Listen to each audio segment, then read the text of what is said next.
Tim, what happens in 165 days from this very day we're sat here right now? Well, Russ, it's only flipping WrestleMania 40 in Philadelphia. Yes, up the cheeses and the steaks and the cheese steaks. We're sat here on October the 24th, 2023. We're going to try and predict the WrestleMania 40 card from top to bottom both nights, even though it's impossible. It's impossible to do, but we're going to attempt the impossible today.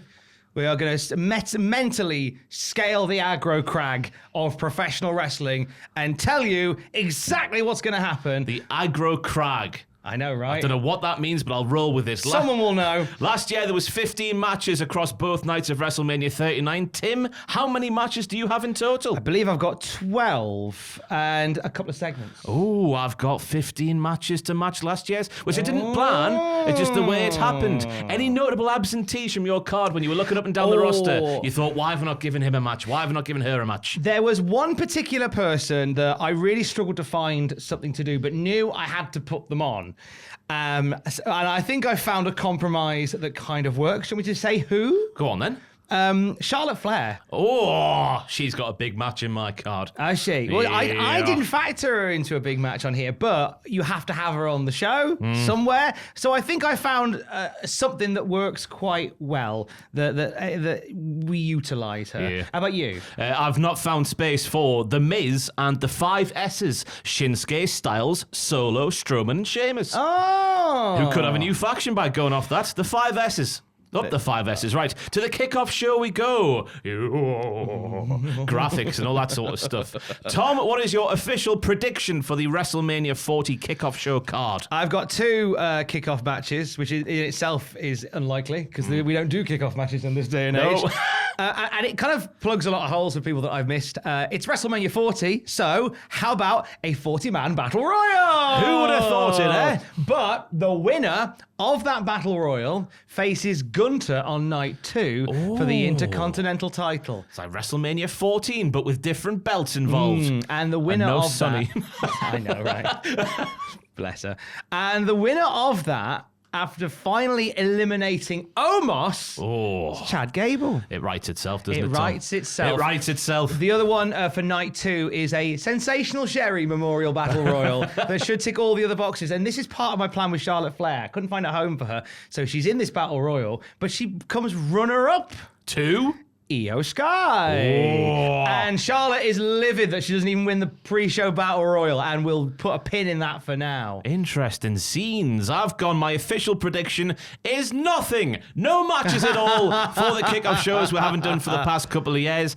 I would have liked to have seen 40-person battle royals. I've written mine down here. Either Alexa Bliss or returning Liv Morgan. Well, they're both going to be returning. I think Alexa Bliss is having a sweet baby child around the end of the year, so is 4 months enough time for her to recover and get back in the ring? I don't know. I just thought it would have been a nice return for her coming back on the grandest stage of them all. Point at the sign in the sky. Then for the men's, Grayson Waller, leading into a Grayson Waller effect with someone like a celebrity that I've got involved in the card. We will be predicting some celebrity matches, or even better, just get her in there even though she's not involved in my celebrity matches. Taylor Swift, to put a bow on that rivalry. So there's our kickoff show predictions. Let us know what your predictions are in the comments down below as we're going through the card. First up on the main card, we have the women's tag team titles. I'll go first this time. Any excuse to get all the women on the card in a big WrestleMania payday. So on top of the Battle Royal with my fanciful pick, not having a Battle Royal in my real pick, but in the real pick this time, we've got the Witches, who will win this match and see their curse on the women's tag team titles come to fruition, and then they'll dance like wolves under the howling moonlight, or whatever bollocks they say on NXT back in the day, versus Chelsea Green and Piper Niven, who are the champions heading into the show. The Cowie Girls of Katana Chance and Kaden Carter, and Damage Control. It's a 4-way tag team bout. Nice. I have gone for the Witches, but I'm predicting they'll win the belts before WrestleMania. I'm dancing like a dog below the moonlight. I've done it. Mine's gone a little bit 9 pitches, so I apologise for that. Because I like the idea of them. You know, they put the curse on the tag titles, so now they have the tag titles. And who could lift the curse? How about the return of the Kabuki Warriors? Asuka and Kairi Sane. We know Kairi is rumored to be coming back. Get these these four in there at the start of the show. Have the Kabuki Warriors win the tag titles back, set them off on the right path. The curse has been lifted, and off to the races we go. I want the curse to last for several years until the belts wither away to nothing like an apple in Snow White. I don't know where I've gone there. The men's tag team titles, the Undisputed tag team titles. Tom, what have you got for that one? I like the idea of Kevin Owens and Sami Zayn somehow finding their way back to them. Too soon, Tom. I know, but they never really got the send-off as tag champs that I think they deserved. And the idea that now they're on different brands, right? As long as we have the belts, we can still hang out together. Yeah. So therefore, they face up-and-coming tag team Tommaso Ciampa and Johnny Gargano. We've got a long way to go for the crowd to give a toss about them, I think, on the main roster. Plenty of time to do that, but I have Ciampa and Gargano beat them. And that is like the passing of the torch and the farewell of Zayn and Owens as they go off to do their separate things post-WrestleMania. The passing of the hammer from one set of everyday men to the other set of everyday men in DIY. The right? DIY hammer is passed. It's passed. How about you? I've got a trend with my tag team titles booking for this card because I go back to last year's WrestleMania where we had that tag team showcase match. There was multiple teams in there where Angelo Dawkins flattened Braun Strowman. It was a great time. So for the men's, I've got Judgment Day defending against Lashley's lads with Lashley in the corner, obviously the Street Profits, Pretty Deadly and the New Day. It's another four-way tag team thingy on the card for WrestleMania. It's a bit of a cop-out, but I like to give the lads the payday and the lasses. Yeah. Up the paydays for all. Paydays for all at WrestleMania. I like that. I like what you've done there. We move on to celebrity matches. Do you want to go? How many celebrity matches do you have? So mine's more of a celebrity encounter than a celebrity match. So Charlotte Flair is livid. She's tried to shoehorn her way onto the WrestleMania card to no avail. Doesn't even win the Memorial Battle Royal. So later in the night, maybe just before the WWE Women's title match, which we'll talk about in a bit, she comes out and is just like, I'm taking over Mania. Like, oh, this is rubbish without me. You know, the office is rubbish. And look at this. Look at the state of all this. Hey, you've got UFC Women's Champion Amanda Nunes in the front row. And you're rubbish as well. What are you doing here? Get in here and fight me. Anyway, Nunes chokes out Charlotte Flair, which is a nice way to send everyone home for WrestleMania happy. It gives Charlotte Flair some sort of a crossover connection there. You can have some fun with those two if you want to leading up to it. Maybe having Charlotte turn up at Nunes' cage fight and stuff like that. And it just gives Charlotte something different to do that will have the eyes of the media on her anyway. Ooh. That's my only celebrity. There's another match which is kind of a celebrity match, but he's not really classed as that, so I'll talk about that when we get to it. But that's my only real celebrity moment in this. Fair one. I've got two celebrity matches. The first one, I reckon the seeds could have been sown for this one on SmackDown last week, where Rey Mysterio tells the LWO, who now have Carlito in their stable, of course, ow, my knee, he says, before telling them, I need to go and handle me business on my own. They all looked a bit miffed, especially Santos Escobar, but crucially, Carlito was giving them sort of a little pep talk as the segment ended. So I reckon Carlito, by the time WrestleMania comes around, will be the de facto leader of the LWO, and he'll also turn them heel because it's Carlito. He's a heel. He came out the womb as a bad boy. Him being a babyface doesn't work in my opinion, even though it's a nostalgia act. I get that, but Carlito is a heel. Leading a heel LWO makes a lot of sense in my mind. And obviously now, defending the honor of Puerto Rico and all of the good people in that place down there is Bad Bunny. So Bad Bunny versus Carlito of the LWO would be one celebrity match, and the other one comes off comments made in the press where a certain superstar of the world, I've not sound myself like Michael Buffer calling Kevin Nash entrance. He is a citizen of the world. But Cardi B said that she would like to have a WrestleMania entrance like Melina at one point in her career. So I assume that right now, as we're sat here on the 24th of October, that she's shoot training for professional wrestling matches right now and nailing her Melina splits on the apron. So Bianca Belair versus Cardi B for a little bit of star power at WrestleMania for my second of two WrestleMania celebrity matches. Very nice. Saucy. I like Cardi B's a big wrestling fan. Yeah. And I think her and Belair could have some fun with that. Not a chance of it happening, but I'd like to see it happen anyway. It's what we want to happen. United States title we move on to now. I'll go first this time. Logan Paul, the champion. I think by the time Crowd Jewel is over, Logan Paul will be the champion. He'll hold the title all the way through until WrestleMania 40, and he takes on Chad Gable. I know what you're saying already. Chad Gable's on Raw. Logan Paul has largely been on SmackDown, but he is classed as a free agent, so they could assume that when Logan wins the US title, he'll be exclusively a SmackDown superstar. I'm banking on the powers that be keeping him a free agent because it's Logan Paul, and he's a big fancy name and whatnot. So he can go to Raw, and Chad Gable can challenge him for what ultimately is a SmackDown belt. But we've seen worse things happen before, haven't we? Stranger things have happened at sea, as they say. Logan Paul, I think, will be the US champion post-Crown Jewel. And I think at WrestleMania, he's going to scratch an old itch and they're going to wind it back. We're going to see Logan Paul for the US title against LA Knight. Stop it, Tom. I'm glad there's a table in front of me right now. It gives LA Knight that mainstream exposure that, oh my God, he would revel in. And I think we have LA Knight win the US title. I think that should be his first title. The first major title John Cena won was at WrestleMania 20, and it was the US title. Against the Big Show, Against the Big Show in the opening match. Who knows what Logan Paul... I quite like the idea of WrestleMania opening with LA Knight and that playing, and then LA Knight winning the title. Yeah, and we can call things back to earlier this year where Logan Paul was having the piss taken out of him by LA Knight. You make videos for 14-year-old girls. Ha ha ha. We can throw that back. It's ready to go. It's oven ready. Then I interviewed LA Knight and made it sound like Logan Paul was a nonce. So that was my fault, and it made LA Knight laugh anyway, so yes. Well done. Anyway, right, Intercontinental title is next up. Tom, who you got for that one? I've got Gunter defending against the winner of the 40-man Battle Royal, Chad Gable. Yep. Chad had his match, didn't quite get it done. He went away. He started grinding like they do in role-playing games to earn the stats to get here. And do you know what? Sod it. He wins. Chad Gable beats Gunter. It's got to come to an end sometime, It's got to end at some point. Why not with Chad? You immediately make a star in Chad Gable if he is the guy that finally puts away Gunter. Celebration, pyro, fireworks, confetti. America.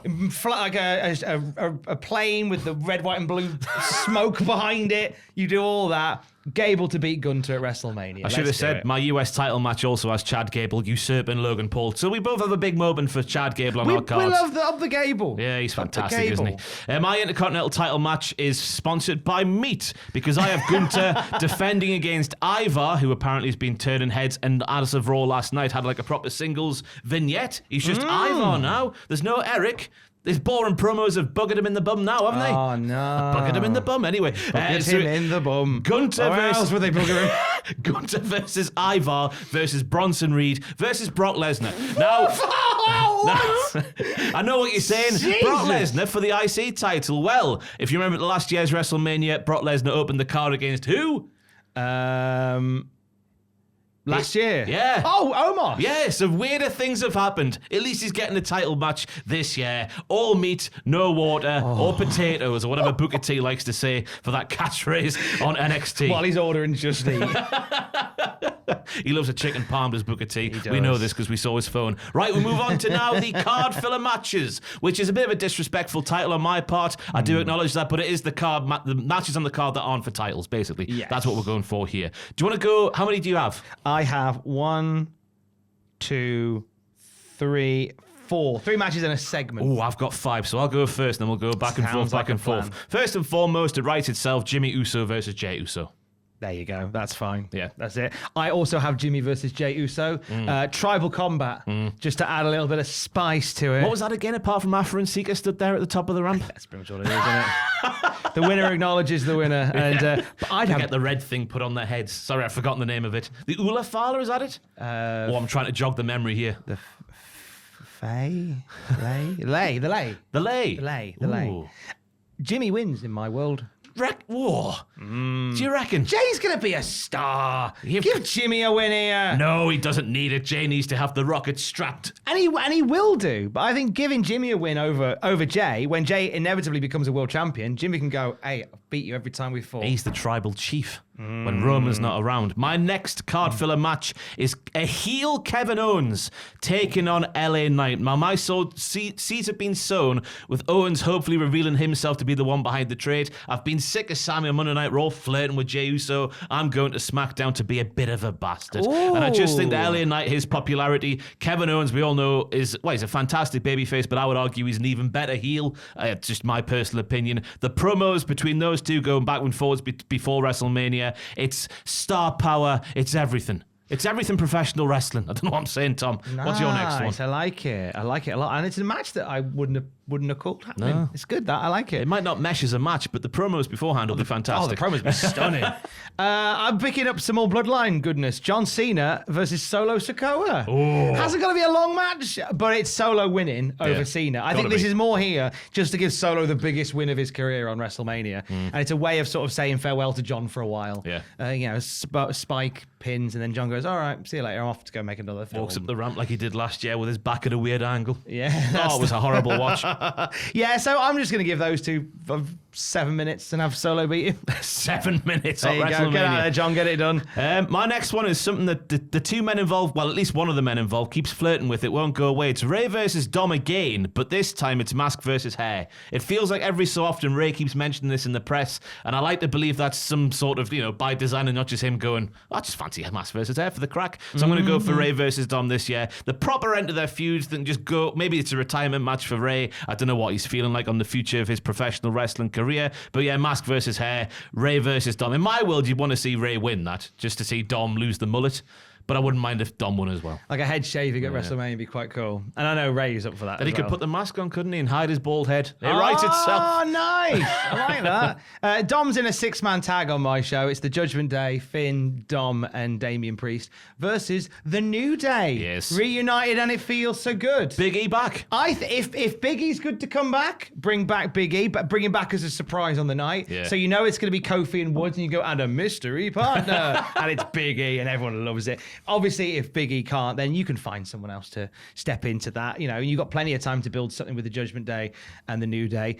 New Day beat Judgment Day. That's the important part of for later. Big E getting the fall, yes? Big No? E pins Balor. Oh, Big E Ooh. pins Dom. Ooh. Dom can afford it. He can. My next one's a bit fanciful, but it comes off comments in the press as we're sat here today, October the 24th. A certain wrestling global superstar is open to working in America a bit more. It's Seth Rollins versus William Ospreay. Oh, you've done it! I reckon, I've just got to say, I think Ospreay goes to AEW at the end of the year. That's my own personal opinion. But in terms of, predicting this card and looking for a match with a little bit of je ne sais quoi, I would like to think there's a world where WWE go, Will Ospreay is really good. We can find room for him in our company. Let's offer him a boatload of money, the money he deserves. So I reckon him versus Rollins, we go back to 2019 when they were having the little barbs on Twitter where it looks like they don't legitimately like each other. That sows the seeds for the match. I've not nailed that once this video. Sows the seeds for the match. Did just so yeah, Rollins versus Ospreay. Bit of a dream match. Isn't it? Mine isn't so much a match, it's a segment, right? We're in Philly. It's for WrestleMania, so we're in ECW territory. Yes. I think this is the year that Paul Heyman goes into the Hall of Fame. It should be. Right? But on night one, we don't get Paul Heyman. On night one, we get Paul E. Dangerously. Comes out in the hat, doing the walk, and he's in the long leather jacket, gives it some socks for ECW, talks about the fact that, we're in Philadelphia and WrestleMania's here because of ECW. You can twist history all you love. Out comes Grayson Waller and Austin Theory. And they're like, ECW's rubbish. Hey, we're going to beat you up and we're going to be the real extreme stars here. Out comes, to make the save, Rob Van Dam and Sabu. Arabian leg drop, bang. 5-star frog splash, bang. And then Waller and Austin get up, they're all hurt. Oh, wait a minute, who's that through the crowd? It's the Sandman and Tommy Dreamer. Way! Kendo sticks, Singapore canes, clatter, clatter, clatter, off they go. They get up, they go, oh, what a night we've had. And phew, boom, boom, boom. But here's the Dudleys in tie-dye. Yes. Get in the ring, 3Ds all round. EC-dub, EC-dub, EC-dub. Let's celebrate ECW. No one from the new one, the WWE easy. Here comes Gene Snitsky and Shelton Benjamin. I'm not going to lie, when you were building up the first person, it's going to be Marcus Corvon. It's going to be Marcus Corvon. No, if this had been a 9 pictures and it would have been one of my classic Shaggy Dog stories, we probably would have started chucking them in as well. But on this occasion, it is just the classic ECW lads. Nice celebration of EC-dub in Philadelphia. Makes a lot of sense, doesn't Paul it? E. Dangerously. It's got to be him as Paul E., not Paul Heyman. Paul Heyman could be a baddie. The following night, he could be Paul E. Dangerously on the first night. He sticks a fake ponytail and puts the cap on again. Absolutely. Yeah. Never worked in it, Paul, but he rocked it. He did it anyway. My final, I'm going to call it a showcase match in this card filler segment, is Randy Orton versus John Cena versus CM Punk. It's the end of an era matchup. Obviously, we're sat here at the end of October. CM Punk's been to Impact last weekend. I reckon he might be doing that so he gets a bigger offer from somewhere else, even though the press are telling us at this point the WWE have taken their offer off the table. They don't want to sign CM Punk. But, Survivor Series in Chicago, that could kick something off, and we could have yet another end of an era matchup 11 years after the first era ended. Kind of. That's just their spaff money at WrestleMania type match, that is. Yep, it's what we want to see. It's what we want to have. Next up, we have the Women's World title, which is the one on Monday Night Raw, of course, Rhea Ripley's title. Who are you picking? Well, they've been teasing this for a bit. Rhea Ripley and Becky Lynch. Ditto. Have you? You gone for the same? Yep. I feel like that's a nice way to continue Rhea Ripley's dominance by finally getting that match with Becky that they've been hinting at. You can even have Becky, because, you've got the NXT crossover. You can have Becky somehow cost Dom the North American title, and you can have Rhea cost Becky the NXT Women's title. That puts them on a nice collision course. I have Rhea win. Oh, yeah, I would probably have Rhea win as well. Why not? I think dominant affair, but I think let's carry on. Yeah. That means that 2 WrestleManias, she's beaten the horsewomen. Yeah. Beat Charlotte Flair last year, beat Becky the following year. Beat Bayley next year. And then by the time that next one rolls around, it'll be Sasha Banks. You heard it here first. She's rejoining 2026. So we've both gone Ripley and Becky. Yeah, I was looking back in the annals of history. Their only singles match on television together was the 20th of November 2019, which I assume was in the build-up all just after Survivor Series that year when NXT won. Would have been, So I assume that's when Charlotte Flair would have got involved because it was a no contest. But yeah, Rhea versus Becky Lynch. But yeah, I would have Rhea win as well. I don't know where my teeth are this afternoon. The the women's title, SmackDown's belt. Who is your champion walking into the show there, Tom? Going into my show, Bianca Belair is the champion. Ooh. How does she get it? She beats Io Sky at the Rumble. Maybe a triple threat, Io Sky, Charlotte Flair, Belair. And that's where we kind of begin Charlotte's desperation to get to WrestleMania. She can enter the Rumble through shenanigans and get eliminated, and she just struggles to get there, which leads to her calling out Amanda Nunes. I'm going for more of a crowd-pleasing affair for mine because Charlotte Flair walks in the women's champion because, that's what everyone wants to see, Tom. She hasn't had a fair crack at the old whip when it comes to winning titles and doing it. So it's about time we gave Charlotte Flair a moment heading into WrestleMania. And I feel that we've both gone for the same challenger. Do you reckon? Do you want to say it on 3? Okay, ready? 1, 2, 3. Jade Cargill. Oh, you silly sausage. Jade Cargill. It's Jade Cargill, yeah. Gotta be Jade Cargill. I think Cargill wins the Rumble. Yeah. And I think that you give her this fantastic entrance for the show. I think Jade Cargill wins. I think this leads to Belair going to find her husband in Hurt Business 2.0. And I think this, let's just strap the rocket to Jade Cargill immediately. Come on, let's go. Have Charlotte walk in, have Jade win conclusively. It writes itself. It doesn't have to be any more complicated than that. That's all it needs to be. I think the Charlotte Jade one is, more likely where they will go. They had that standoff on SmackDown 2 weeks ago, last week, whenever it was recently. So I think they were sowing the seeds once more. Nailed it that time. Right, we move on to the World Heavyweight title, the Men's World title on the Monday Night Raw brand there, Tom. I'll go first this time. It's going to be Daddy Drew McIntyre walking into WrestleMania as champion. I think he'll take the title off Rollins at Crown Jewel next weekend as we're sat here. I think he'll be more heely in the process. He's been a justified arsehole so far. He'll do something that makes him an unjustified arsehole. A scoundrel, a heel, a ne'er-do-weller, a dirty you-know-what word there, Tom, from the Cultaholic Wrestling Podcast. And he will take on Sami Zayn, who will get his crowning moment at WrestleMania by beating Drew McIntyre. Again, I've probably put too much stock in a moment which happened on a recent Raw where Drew McIntyre literally says to Sami Zayn, "You're not championship material there, boy." Oh. So I think that's a little bit of, pre-match promo stuff there. So they want Sammy for getting his sowing crown and win. seeds, aren't they? Up the sowing seeds. So yeah, Drew versus Sammy for me. Well, I've got Drew going in as champ as well. I think he's winning at a Crown Jewel. But he faces a returning Seth Rollins. Once Seth loses, he'll take the rest of the year off, come back after the Rumble. And it's Drew versus Seth versus Randy Orton. Oh, yes. There's history sowed between all three. We have Orton coming back, nearly winning the Rumble. Maybe, I don't know whether he put him in the Rumble or whether we have him after the Rumble. But either way, in terms of how this match goes, none leave as champ, because this is the night that Damian Priest, oh, you scoundrel, comes down, cashes in, and pins maybe Seth, maybe an injured Seth, and becomes the world champion on this night. That's why on night one, they need to have that match the New Day, but Damien needs to be nowhere near the loss, but certainly to throw doubt on it and then have him to this be the night. And it's eerily similar to, it has to be Seth because the heist of the century it was, 9 years since the heist of the century? 2015, yeah. It was 2015, so like nearly anniversary, 10 years anniversary of the heist of the century. Have it happen to Seth and have Damien Priest become the world champion. Why not? Oof. Give him a go. I think the world might implode. It might do. What exciting opportunity. So we go from Raw's world title to the undisputed WWE Universal title. I guess we've got the same match here. I think we have. I think Roman Reigns and Cody Rhodes. Yeah, not Omos, Cody Rhodes. I've got Roman winning this one, right? I can't. Because I saw on Twitter this week. My liver couldn't handle it. My spleen would fall out. I couldn't handle it myself until I saw on Twitter. I've already come to peace with the decision happening by the WWE because Roman has to retain at WrestleMania to get past the third longest reign of all time, which is held by Hulk Hogan. Oh, no. So you're telling me they're not going to want Roman to get one better than Hulk Hogan?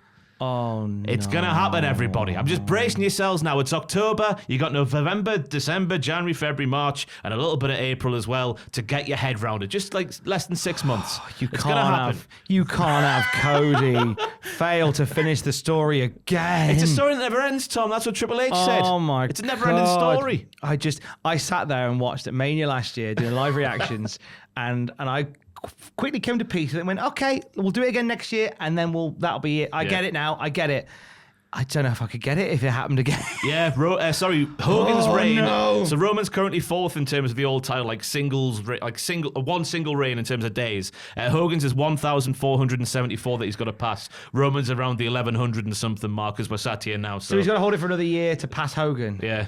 Oh, no. I mean, brace yourselves, everybody. Oh, no. But there we go. No. That's our predicted WrestleMania 40 cards, no doubt. This will age like milk. You can see them on the screen right now. Let us know in the comments down below not only what your WrestleMania 40 cards are, but whose is the best around this here wooden table. He's going to win, isn't he? Oh, no. He might do. I'm just, be prepared for him winning. Be prepared. I've been Ross, joined by Tom, and Roman always wins.